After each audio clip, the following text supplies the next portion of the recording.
Muy buena noche. Les invito a adentrarnos al mundo de la educación, la ciencia, la tecnología y la cultura. Esto es Extracto, el programa donde recorremos el universo educativo. Una producción de la Dirección General de Televisión Educativa. Quédate con nosotros esta media hora para conocer lo mejor de la información en educación y su actualidad. Soy Nancy Mendoza y te invito a terminar el día y amenizar la noche con este programa.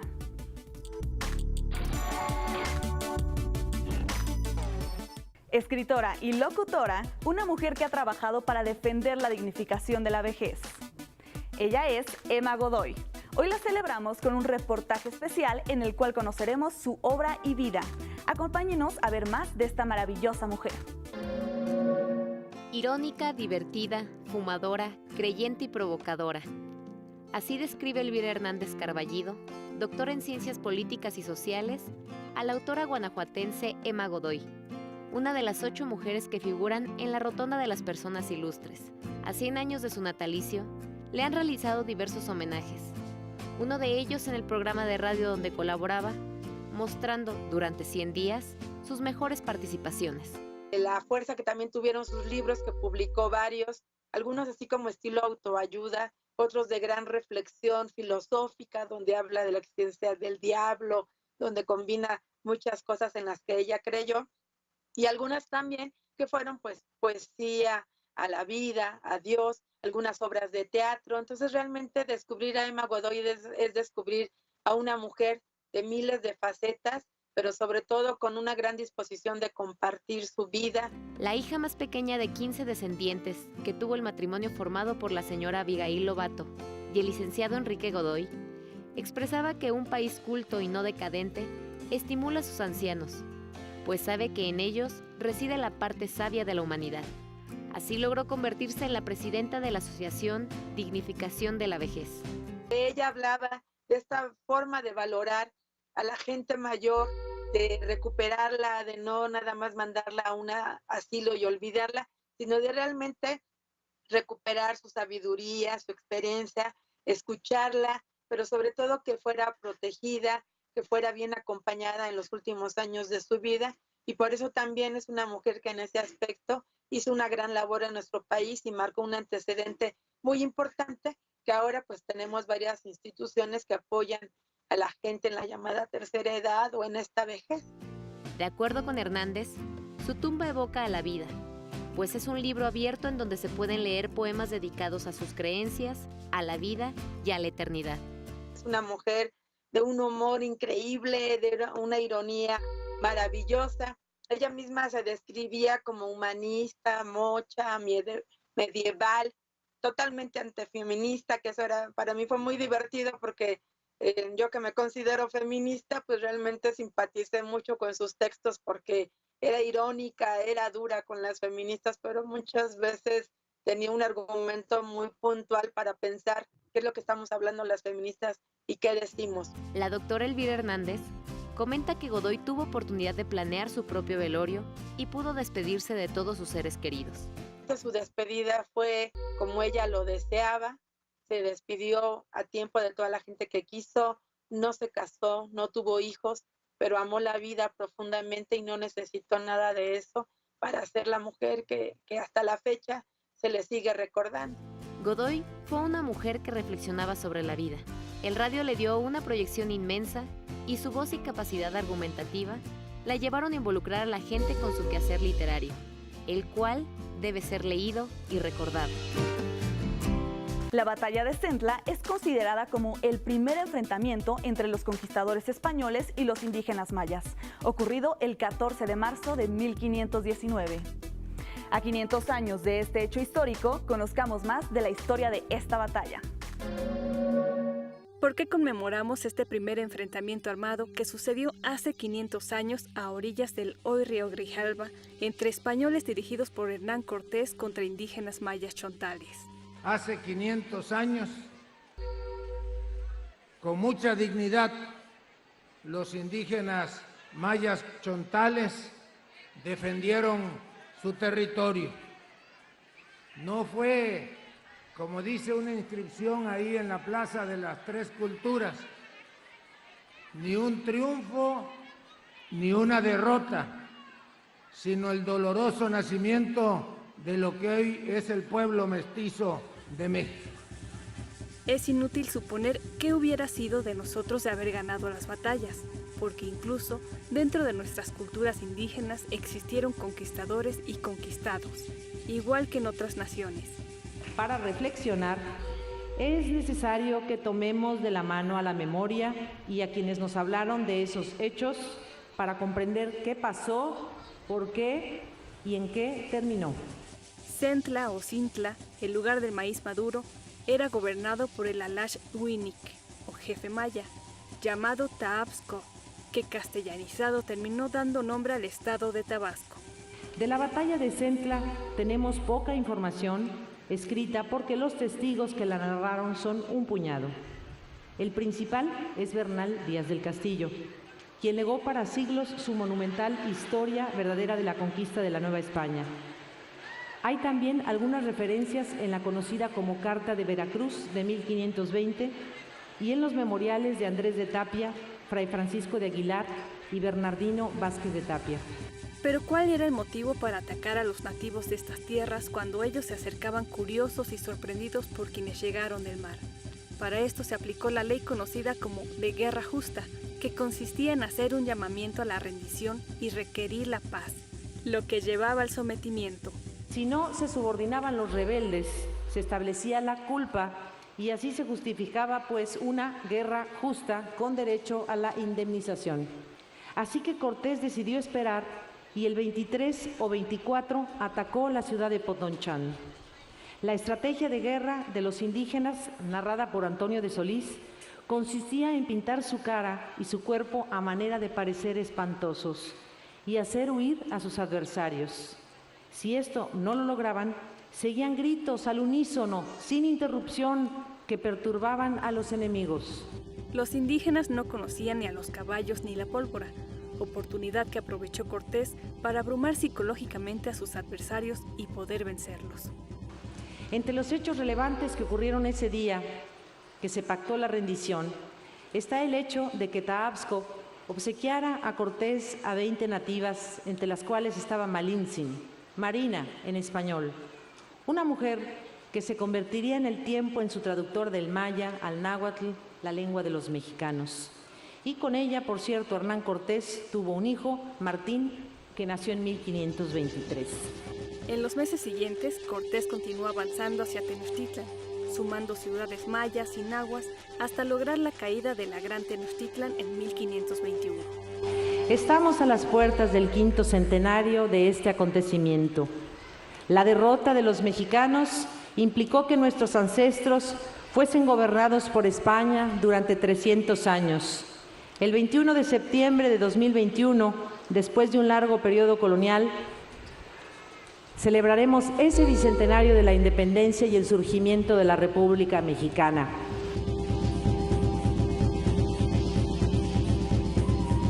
Y para seguir hablándonos de este interesante tema y sobre la participación de la Malinche en la historia de la conquista española, nos enlazamos con el doctor Federico Navarrete, investigador del Instituto de Investigaciones Históricas de la UNAM. Veamos los detalles. La batalla de Centla sería importante en primer lugar porque fue el primer enfrentamiento bélico importante que tuvieron los expedicionarios de Hernán Cortés con habitantes de lo que llamamos Mesoamérica, de lo que mucho tiempo después se convertiría en el país que conocemos como México, ¿no? De hecho, fue el segundo enfrentamiento. Un día antes, a unos kilómetros de donde fue la batalla de Centla, en el río Potonchán, había habido otro hecho de armas entre los invasores, los exploradores españoles y los mayas chontales. La batalla de Centla, que se realizó al día siguiente de esta primera escaramuza, fue ya la batalla decisiva, y en ella los españoles lograron imponerse con bastantes trabajos, aprovechando la sorpresa que provocaba la caballería entre los indígenas.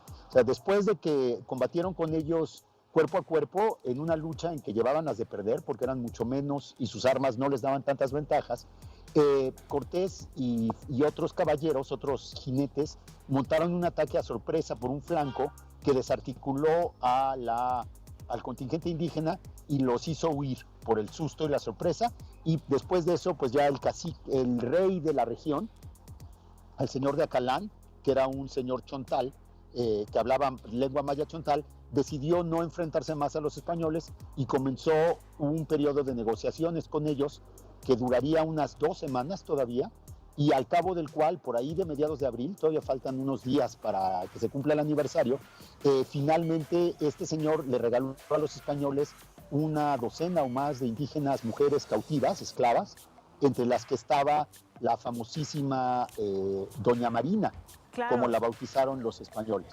Realmente creo que la mujer indígena llamada Marina o Malintzin, ni siquiera sabemos propiamente cuál era su nombre antes de que los españoles la bautizaran como Marina, se convirtió sin duda en una de las principales aliadas y colaboradoras de la expedición española. Como ella hablaba, al parecer, al menos 3 idiomas indígenas, es probable que hablara popoluca, que es una variante de las lenguas mijezoques, que hablara náhuatl, eso es seguro, y además hablaba maya chontal. Ella podía traducir para Cortés. Y a lo largo de los siguientes meses, no solo se convirtió en la traductora de Cortés, es decir, en una intérprete, sino realmente en algo parecido a una portavoz o a una representante de los españoles. Aunque nos pueda parecer raro, porque generalmente pensamos que los españoles lo hicieron todos solos y que eran unos hombres muy valientes y que Cortés era un gran capitán y que él solo logró todo lo que lograba. Esa es la visión un poco simplista que tenemos de la conquista. En realidad, los indígenas, cuando veían a los recién llegados españoles en 1519, 1520, 1521, a la primera que veían, con la primera persona con la que interactuaban, era con una mujer indígena, que era Marina. Y por eso Marina se convirtió en el rostro de los conquistadores españoles, un rostro indígena y femenino, que rompe en buena medida nuestra visión misma de lo que es la conquista. La mejor demostración de eso es que los códices que pintaron los pueblos indígenas sobre la conquista en el siglo XVI, los códices que pintaron los tlaxcaltecas, que pintaron los aztecas o mexicas, que pintaron otros pueblos, en todos ellos Marina aparece como una figura central y siempre se le representa a la mujer indígena más grande, en una figura más grande y más importante que la del mismísimo conquistador español, Hernán Cortés. Y por otro lado, Bernal Díaz del Castillo nos comenta que los indígenas llamaban Malinche a la pareja que conformaban Cortés y Marina. Y a los dos les decían Malinche. Inmediatamente Bernal Cortés dice que ese término era para Cortés en realidad, y que en realidad significaba dueño de Marina, dueño de Malinche, que era un posesivo. Pero esa interpretación de Bernal Díaz del Castillo gramaticalmente no es correcta. O sea, en todo caso sería Maline, no Malinche, el posesivo. Y por el otro lado, otra vez confirma nuestro prejuicio de que los que importaban eran los españoles y la mujer indígena era secundaria. Sin embargo, a la fecha, en el siglo XXI, Hernán Cortés no tiene un solo monumento en México. Hernán Cortés ni siquiera sabemos bien a bien dónde están sus restos mortales. Y en cambio, Malinche, la mujer indígena, tiene, en su honor está llamada una de las montañas más altas de nuestro territorio, el Cerro La Malinche, que está entre Puebla y Tlaxcala, y es una figura que tiene mucho más importancia en la memoria colectiva de los mexicanos que la que tiene Hernán Cortés. Y es mucho, aunque ha sido vilipendiada por ciertos intelectuales, en realidad es una mujer que, si vemos en las tradiciones de las danzas de conquista, de la memoria popular mexicana que existe sobre los sucesos de hace 500 años, la Malinche es un personaje mucho mejor recordado y mucho más importante que el varón español que la acompañó. Entonces, claro, no es exagerado desde esa perspectiva, inclusive decir que a lo mejor podríamos decir que la Malinche es la conquistadora de México, o fue la conquistadora de México desde la perspectiva de los pueblos indígenas. Cuando los españoles llegaron al territorio de lo que hoy llamamos México, no existía nada parecido a un país llamado México, ni los pobladores de este vastísimo territorio, lo que llamamos los pueblos indígenas de Mesoamérica y de Aridoamérica y de todas las regiones que conformaban lo que hoy es México, estos pobladores hablaban por lo bajo 200 idiomas diferentes y no tenían ningún sentimiento de pertenencia común. Es decir, no tenían una identidad compartida, no tenían un sentimiento nacionalista, no se consideraban mexicanos o no se consideraban hermanos entre sí, sino que habían pueblos que eran aliados, que que se peleaban, que eran aliados a veces, que se peleaban entre sí, que se hacían la guerra, que podían ser amigos o enemigos, pero sin tener una idea de que ellos eran todos una nación o un conjunto. Entonces, Malinche mal pudo haber traicionado a los mexicas, a los aztecas, que eran el pueblo más poderoso del momento, si ella no era ni azteca ni mexica, ni tenía nada que ver con ellos. Entonces, la acusación de traición no tiene el menor fundamento histórico en lo que sucedió en el siglo XIX. En el siglo XVI, disculpe, y más bien es una acusación que viene del siglo XIX y del siglo XX. Y anteriormente, durante todo el periodo colonial, desde el siglo XVI hasta el mismo siglo XIX, la figura de Malinche era una figura más bien positiva, que era recordada de la manera en que les decía anteriormente, era recordada como de alguna manera la figura representante de los conquistadores, la reina que recibió a los conquistadores, una especie de diosa que se vincula con la Virgen María, que se vincula con la montaña de la Malinche en Tlaxcala, que se vincula con Tlaxcala misma y con los aliados indígenas de los conquistadores. Su visión era generalmente positiva y sin embargo fue en el siglo XIX precisamente cuando se construyó la historia nacional mexicana, que es una historia que no tiene nada que ver con lo que sucedió realmente durante el periodo colonial, sino que es un invento que se hizo en el siglo XIX y siglo XX. Ahora es tiempo de conocer a una gran artista, ícono de la pintura y la figura femenina mexicana ante el mundo. Por supuesto, nos referimos a Frida Kahlo. Sus obras han recorrido los museos y exposiciones más importantes del mundo. Recordemos más sobre esta maravillosa artista. Si existe o existió una mujer completa, compleja y orgullosamente mexicana, es Frida Kahlo. Es una artista que responde, que le habla a mucha gente, que responde a muchas inquietudes de la sociedad hoy día. Por ejemplo, a los discapacitados, ¿no? A las mujeres inquietas intelectualmente, que se proponen ser alguien, que se proponen salir adelante. El tema femenino es muy fuerte, del empoderamiento femenino. El tema de su, digamos, preferencias sexuales, ¿no? Le gustaban tanto hombres como mujeres. También de sus preocupaciones sociales, ¿verdad? En la época que le tocó vivir, ella asimiló muy bien toda esta preocupación por el pueblo después de la revolución. Otro tema es el amor por los animales, por la naturaleza. Eso encanta a un público infantil. Si tiene fans, Frida es en el público infantil. Así que es una artista muy completa, con distintas facetas que unen un todo muy universal. Espero alegre la salida y espero no volver jamás. Se dice que estas fueron las últimas palabras del artista, quien falleció el 13 de julio de 1954 a los 47 años de edad a causa de una trombosis pulmonar, justo cuando el entonces Instituto Nacional de Bellas Artes preparaba una exposición retrospectiva como homenaje nacional. Un último suspiro, un último cuadro. Viva la vida. Uno de los últimos, Viva la vida. Había tenido más de 30 operaciones y pinta estas sandías, ¿no? Con un cielo muy influencia de Magritte y dice, viva la vida. ¿Qué te está diciendo? Después de más de 30 operaciones, después de lo que yo pude haber pasado, sufrido o vivido, vale la pena vivir. Vale la pena vivir. Mujer, amiga, artista, esposa, política, extravagante, mexicana, rebelde, realista, dolida pero no vencida. Ella misma se construyó su persona, su identidad. A partir de construir su identidad, se forja una personalidad, hace una obra de arte de sí misma, ¿no? La forma de vestir, de posar. Frida, digamos, siempre permaneció, pero ¿cómo podría? La preocupación social del momento, la Revolución Rusa, la Revolución Mexicana, y ella realmente tenía una pasión y una identificación con las clases populares.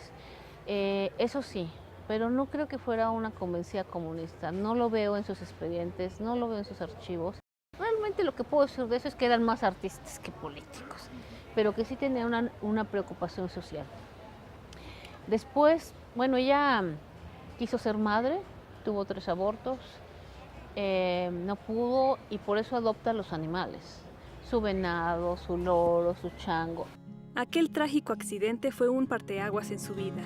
Es el inicio de la construcción de la Frida que ahora conocemos. Pero antes de eso, Frida ya se distinguía por ser poco ortodoxa. Su papá era un liberal, un intelectual, más bien un fotógrafo, pero un hombre liberal que conocía de arte, de música, que le inculcó y le dio libros para aprender sobre medicina, para aprender sobre biología, historia del arte, literatura. Y seguramente se los quiso dar a todas sus hijas. La única que se apasionó fue Frida y era su consentida. Entonces, esto le dio las bases para poder tener inquietudes,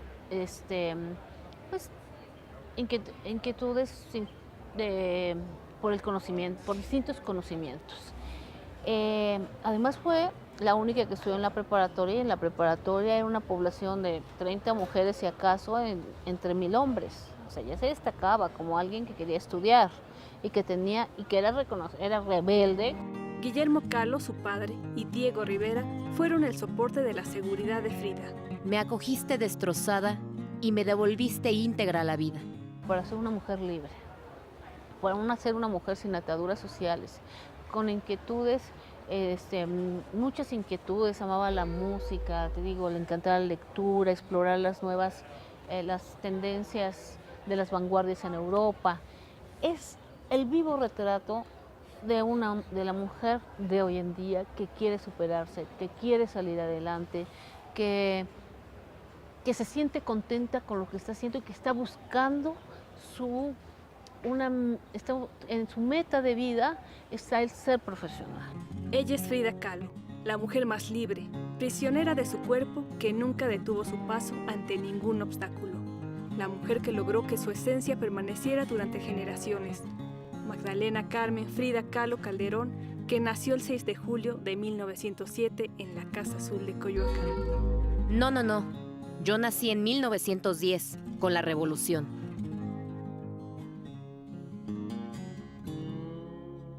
FIRST es un encuentro de robótica que busca que los jóvenes ayuden a la comunidad a partir de la tecnología y la ciencia. Este mismo marco da una excelente opción para que los jóvenes encuentren su vocación hacia las áreas STEM.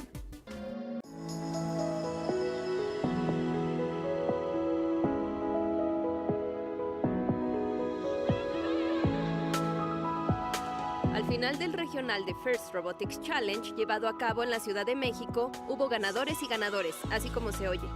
Categorías como imaginario, seguridad, profesionalismo, creatividad, calidad, diseño e innovación son acreedoras de reconocimiento en esta competencia que en un escenario espacial pone al tú por tú las habilidades de los participantes y de sus robots en la cancha. Todo esto se trata de una simulación en el espacio. Dentro de la cancha de juego tenemos pelotas y discos que tenemos que poner sobre diferentes estructuras que simulan naves espaciales o cohetes espaciales. Los robots tienen que recoger, transportar y depositar el mayor número de pelotas en contenedores de distintas alturas. Antes de meter la pelota tienes que poner un disco que funge como una tapa. El robot está principalmente conformado por un chasis, el elevador, un escalador y el dispositivo de visión. El chasis está formado por llantas Mecanum que permite tener un movimiento omnidireccional. Hicimos después el elevador y luego los mecanismos que agarran las pelotas y los discos y finalmente el escalador. En la cancha, los alumnos ejecutan diferentes roles.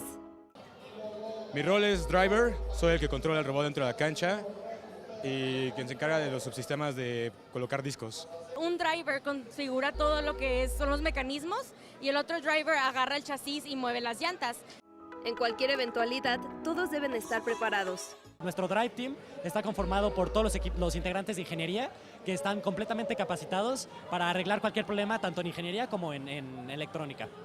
De acuerdo con un estudio elaborado por la Universidad Brandeis, los participantes de las distintas categorías de FIRST tienden a ganar interés en áreas y carreras STEM. Tenemos un 84% de los chicos que participan en FIRST acaban en una carrera de ciencia, tecnología, ingeniería o matemáticas. It's a tool to discover what you like to do and where you're good at. Pero en lo personal, siento que encontré diferentes habilidades dentro de mí que no sabía que tenía antes de llegar a este evento. El estudio afirma que la tendencia para enrolarse en una ingeniería es 2.6 veces mayor para estos alumnos. gracias al equipo ahorita quiero estudiar ingeniería mecánica. Sin las fundaciones de la mecánica que aprendí en ese equipo, no creo que hubiera decidido esto para mi futuro. Me gustaría en el área de mecatrónica o ingeniería. Me gustaría estudiar mecatrónica en alguna de las escuelas del Politécnico Superior.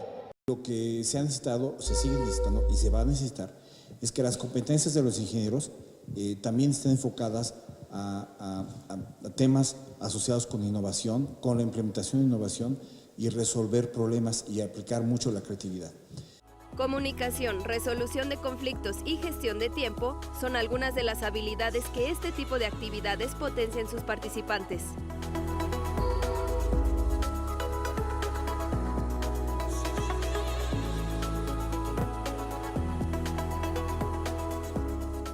Llegamos al final de Extracto. Les invito a que sigan con la señal de televisión educativa. No se pierdan de lunes a viernes la revista de información educativa de la mano de Ana Cristina Olvera de 9 a 10:30 de la mañana en Interfaz. A las 9 de la noche sintonicen EduByte con mi compañero Enrique Lascano, quien como siempre nos va a traer lo más relevante de la agenda educativa. Recuerden que a la medianoche tienen una cita con nosotros en Extracto. Los invito a seguirnos en nuestras redes sociales. Soy Nancy Mendoza y en nombre de todos los que hacen posible este esfuerzo informativo, muchas gracias por su atención y que tengan una excelente semana.